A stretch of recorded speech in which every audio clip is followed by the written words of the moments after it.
step is teaching your dog to willingly go to the place that you're going to leave your dog.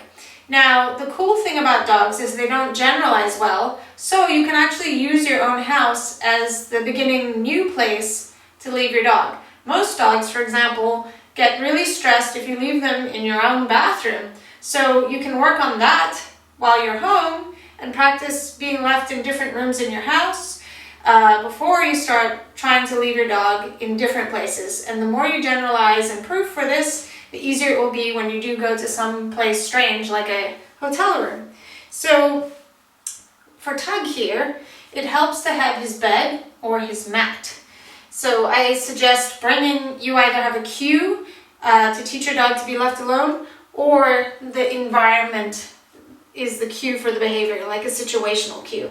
So the first step for him, I taught him to go to his bed, but you could teach your dog to go into whatever room it is that you're leaving your dog with a cue.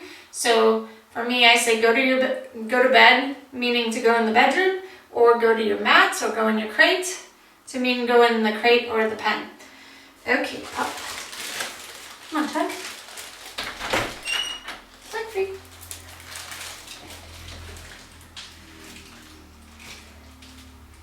Go to your bed. Good. Good boy. So Tug here gets pretty excited by training, so it's quite hard to work on him being calm, but if you worked on settle on a mat, it will help, as I keep saying in every tutorial, it will help with everything regarding teaching your dog to relax and be calm. So another thing with building a place where your dog goes when you're alone is that when your dog's wandering around thinking about what to do, after highly reinforcing being in the crate or on the mat, your dog is going to start thinking to choose that, where naturally he might not think to choose that. I also like leaving my terrier and my puppy with toys to play with, so he'll have his specific toys that he likes when I leave him somewhere new.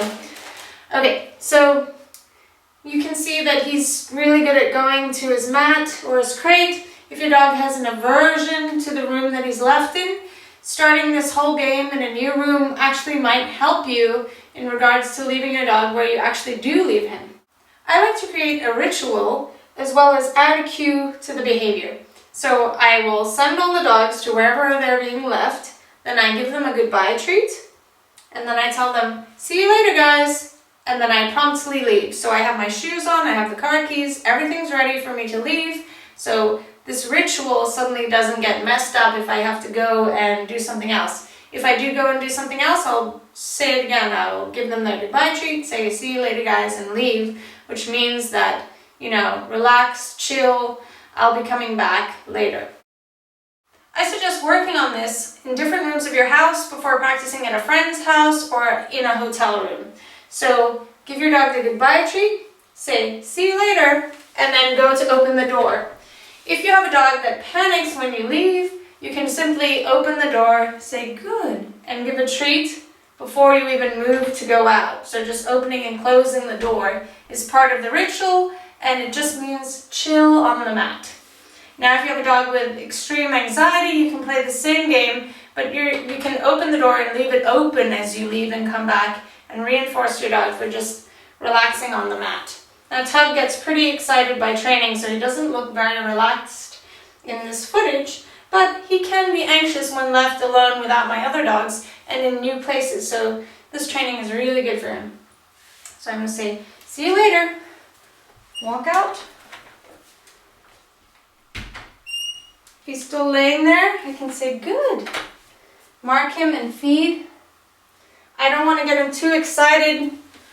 He gets really excited with the clicker, so I'm not going to use the clicker for this. I'm going to say good. And then move and deliver the treat calmly to his little mat there. I don't know if you can see him so well, he's in the shade. Good boy. See you later, Tug.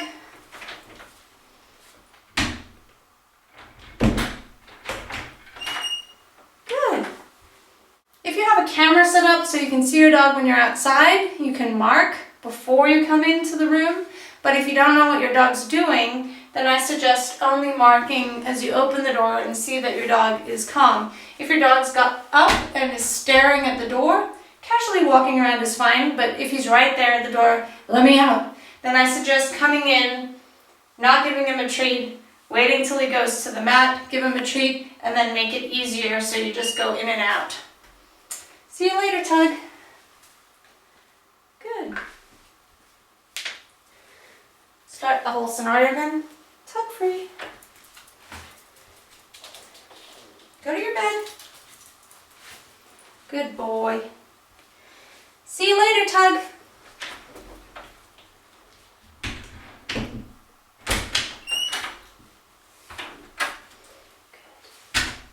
It's important to think about what you want your dog to do when you return. So for example, if you've given your dog to a friend to hold on a leash and you're going into a store or you go into the bathroom and you come back, what do you want your dog to do when you come back? If you want your dog to stay laying down or to stand on a loose leash and not pull towards you or rear up on their back legs, you can work on that as a behavior. So the person who is holding the dog on the leash, as you approach, they can continue to reinforce your dog for staying in a down or standing calmly and putting the treat on the ground as you approach. So they're getting reinforced for the absence of all those behaviors that you didn't like, which is pulling towards you. Then, for example, if you get up to your dog and suddenly they lunge out at you, you can wait a second, wait for your dog to relax, back up, or lay down, and then you can give your dog a treat.